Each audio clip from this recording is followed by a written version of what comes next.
ফরিদপুরের ফরিদ আর দিনাজপুরের দিনা, এরা দুইজন চট্টগ্রামের বাদামতলি থেকে 2 টাকার বাদাম কিন্না টিপতে টিপতে তাদের মধ্যে টিপিস টিপিস হইয়া যায়। এই দুইজন সিলেটের বিয়ানী বাজার গিয়া চিন্তা করে দুইজনের বিয়া করবে। এই বিয়া উপলক্ষে মৌলভী বাজারের মৌলভী, মুন্সিগঞ্জের মুন্সি আর মহিলাদের পক্ষ থেকে নোয়াখালীর বেগমগঞ্জের বেগম সাহেবারে দাওয়াত করছে। এদিকে ফরিদপুরের ফরিদে কিছুই নাই, তবে ফেনীর ছাগল নাই আর 2টা ছাগল ছাড়া। এরপরে আর চলাফেরা ছিল চাপাই নবাবগঞ্জের নবাবের মতো। টাঙ্গাইল থেকে একখান তাঁতের শাড়ি, রংপুর থেকে রং, আলতাদিঘি থেকে আলতাইন্না দিনারে বিয়া করে ফলাইছে। এদিকে দিনার বাপ সিরাজগঞ্জের সিরাজে মিয়া ছিল মেলা টাকা পয়সার মালিক, কারণ রংপুরে ছিল তার রঙের ব্যবসার, সুনামগঞ্জে ছিল তার বহুত সুনাম। এই মিয়া চিন্তা করছিল তার মাইয়াটারে জাকজমক কইরা বিয়া দিবে। যেমন মাগুরা থেকে মাগুর মাছ, সাতক্ষীরা থেকে 7 মণ দুধ, কুড়িগ্রাম থেকে 20টা খাসি আর গাইবান্ধা থেকে 1 ডজন গাই আইনা, বরিশালের বরিনারু বানাইয়া, লালমনিরহাট থেকে লাল রঙের শাড়ি কিন্না, যশোর বেনাপুল থেকে বেনারসি আইনা, খুলনার বাগের হাটের বাগের মতো একটা পোলার লগে তার মাইয়ারে বিয়া দিবে। কথা বলেন, কথা বলেন।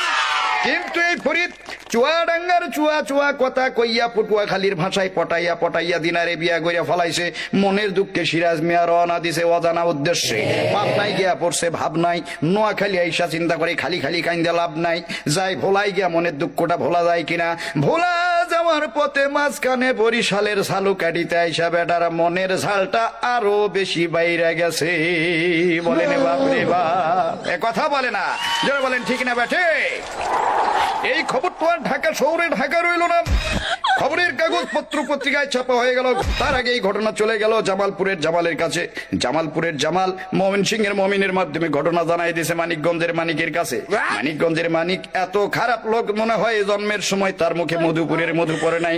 এই বেড়া করছে কি, এই ঘটনা জানাই দিছে গোপালগঞ্জের গোপালের কাছে। গোপালগঞ্জের গোপাল করে কি, ব্রাহ্মণবাড়িয়ার ব্রাহ্মণ, নারায়ণগঞ্জের নারায়ণ, শিবপুরের শিব, হরিপুরের হরি, মহাদেবপুরের মহাদেব, পাটনার রাধানগরের রাধার, কৃষ্ণনগরের কৃষ্ণরে লইয়া হিন্দু ধর্মের প্রধান ঠাকুর গায়ে ঠাকুরের কাছে রওনা দিছে। এই কয়জন হিন্দু মিল্লা কুমিল্লা 14 গ্রাম থেকে আরো 14 জন হিন্দু সংগ্রহ করে একটা কমিটি গঠন করে বলে ঘটনার বিচার দিয়ে দাও গাজীপুরের গাজী সাহেবের কাছে। গাজীপুরের গাজী সাহেব বললেন আমি আপাতত ব্যস্ত আছি, আপনারা মির্জাপুরের মির্জা সাহেবের কাছে যান। মির্জাপুরের মির্জা সাহেব বললেন আমার নাতি নরসিংদীর নরাদম শেরপুর থেকে 1 সার চিনি চুরি করিয়া বগুড়া সারিয়াকান্দি থানায় আসামিদের মধ্যে সারিবদ্ধভাবে দাঁড়ায় রয়েছে, আপনারা আপাতত হাজীগঞ্জের হাজী সাহেবের কাছে যান। হাজীগঞ্জের হাজী সাহেব বললেন ফরিদপুরের ফরিদার দিনাজপুরের দিনাজে বিয়াটা করছে, এটা শরীয়তপুরের শরীয়ত মোতাবেক ঠিক আছে কিনা। যদি ঠিক না থাকে তাহলে মেহেরপুর থেকে মেহের আলীর ডাইক্কা পাঠাও, এর খাগড়াছড়িতে পাঠাই দাও। সেখান থেকে কমসে কম 5 থেকে 6টা ছড়ি আইনা ফরিদ নামের পোলাটারে সিলেটের শায়েস্তাগঞ্জ নিয়ে ভালো কইরা শায়েস্তা কইরা নিয়ে আসো। চিল্লাই কোন ঠিক না বেঠি।